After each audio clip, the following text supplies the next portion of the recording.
एक बार की बात है, एक छोटे से गांव में एक आदमी रहता था। उसके घर के पास में एक पहाड़ था जहां पर वो रोज सुबह जाता। उस पहाड़ पर थोड़ी देर के लिए वो बैठता, फिर वापस आ जाता। तो रोज की तरह वो सुबह सुबह जा रहा था। पीछे से उसका छोटा सा बेटा आया। उसने आकर के उसका हाथ पकड़ लिया और कहा कि आज मैं भी आपके साथ चलूंगा। उसने पहले तो उसको थोड़ा सा समझाया और मना किया। कहा कि जो रास्ता है वो बहुत ही छोटा है और चढ़ाई बहुत ज्यादा है, तो तुम मेरे साथ नहीं चल पाओगे। लेकिन फिर जब उस बेटे ने जिद करी तो पिता मान गया। तो दोनों पहाड़ पर चढ़ने लगे। पिता ने बेटे का हाथ कस के पकड़ा हुआ था। लेफ्ट साइड में पहाड़ थे, राइट साइड में खाई थी और रास्ता बहुत ही छोटा था। और वो पहाड़ की चोटी तक पहुंचने ही वाले थे, तभी रास्ते में एक बड़ा सा पत्थर आया।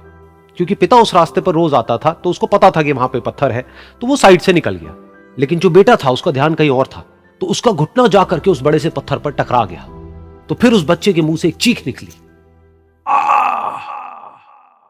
और जैसे ही वो चीखा, उसकी आवाज उन पहाड़ों में गूंजने लगी। इससे पहले उस बच्चे ने कभी भी अपनी आवाज की गूंज नहीं सुनी थी, तो उसे समझ नहीं आया कि क्या हो रहा है। वो अंदर से थोड़ा सा घबरा गया। उसे लगा कि शायद कहीं कोई है जो छुप करके उसको देख रहा है और उसका मजाक उड़ा रहा है। फिर उस बच्चे ने बोला, कौन हो तुम? कौन हो तुम?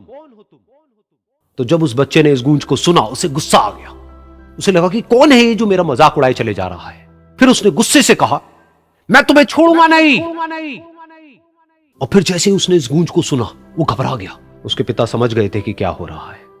उसने अपने पिता का हाथ कस के पकड़ लिया और उनसे पूछा, कौन है ये जो मुझे इतना तंग कर रहा है? कौन है ये जो मुझे इतना डरा रहा है?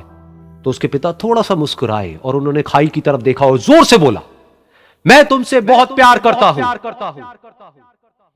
ये सुनकर वो बच्चा हैरान हो गया। उसे समझ नहीं आया कि हो क्या रहा है, कि वही इंसान जो उसका मजाक उड़ा रहा है और उसको तंग कर रहा है, वो उसके पिता को बोल रहा है कि मैं तुमसे बहुत प्यार करता हूं। तो उसके पिता ने अपने बेटे को देखा और वो समझ गए कि उसके मन में क्या चल रहा है।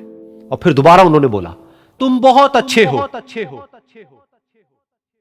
और ये सुनकर उनका बेटा भी थोड़ा सा मुस्कुराया और पूछा अपने पिता से कि ये क्या हो रहा है। और फिर उसके पिता ने अपने बेटे को समझाया, ये जो आवाज तुम सुन रहे हो ना, ये किसी और की नहीं है, ये तुम्हारी ही आवाज है जो कि पहाड़ों में गूंज रही है और तुम्हें अपनी ही आवाज सुनाई दे रही है। जैसा तुम बोलते हो ठीक वैसा ही तुम्हें सुनाई देता है। अगर तुम गुस्से से कुछ कहोगे तो पलट करके जो आवाज आएगी उसमें भी गुस्सा होगा, लेकिन अगर तुम कुछ अच्छा कहोगे तो वो आवाज भी अच्छी होगी। बिल्कुल इसी तरह से हमारी जिंदगी में भी होता है। जैसा तुम अपने मन में इस जिंदगी के बारे में सोचते हो, ये जिंदगी तुम्हारे लिए बिल्कुल वैसी ही हो जाती है। अगर तुम मन ही मन अपने आप को ये बोलते रहोगे कि मेरी जिंदगी तो बहुत ही बुरी है, तो तुम्हारी जिंदगी सच में बुरी हो जाएगी। और अगर तुम अपनी जिंदगी से प्यार करोगे तो तुम्हारी जिंदगी भी तुमसे प्यार करेगी। ये बात उस बच्चे के दिमाग में घर कर गई और फिर वो दोनों उस पहाड़ की चोटी पर गए। लेकिन बच्चे के दिमाग में यही बात घूम रही थी।